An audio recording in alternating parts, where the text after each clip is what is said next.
আজ 21শে ফেব্রুয়ারি আন্তর্জাতিক মাতৃভাষা দিবস।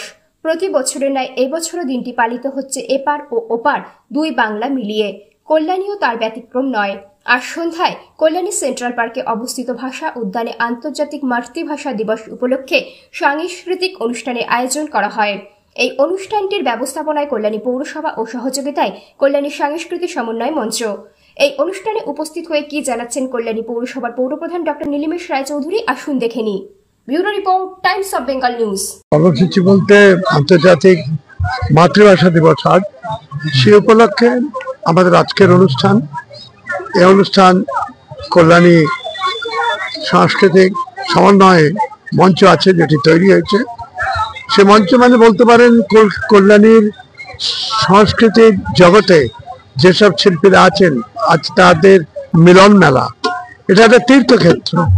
এখান থেকে মাতৃভাষার প্রতি শপথ।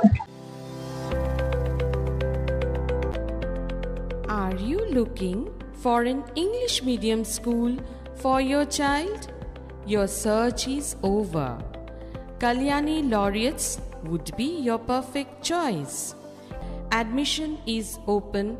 মাতৃভাষাকে প্রতিষ্ঠিত করার আগ্রহ এবং মানসিকতা তাকেই প্রচার করার প্রয়োজনীয়তা এখান থেকে আমরা দেখছি। জানি যে বাংলা আমাদের কাছে বাংলা ভাষা আমার মাতৃভাষা।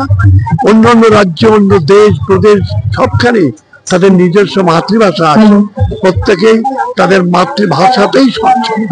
তারা যাতে সেইভাবে চলতে পারে, সেই ভাষাকে মর্যাদা দিতে পারে, সেই ভাষাকে আঁকড়ে বেঁচে থাকতে পারে, তার জন্য আমাদের আজকের এই একত্রিত প্রয়াস বিভিন্ন সংগঠনকে নিয়ে সর্বদাই মনে রেখে দেওয়া।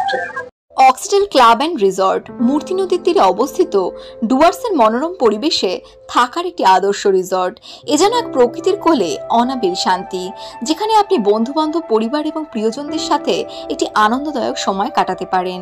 এখানে আপনি সমস্ত ধরনের সামাজিক অনুষ্ঠান, যেমন বিয়ে থেকে জন্মদিন, কর্পোরেট মিটিং থেকে গেট টুগেদার পার্টি, সমস্ত কিছু বন্দোবস্ত আছে যা আপনার স্মৃতিকে স্মরণীয় হয়ে থাকবে।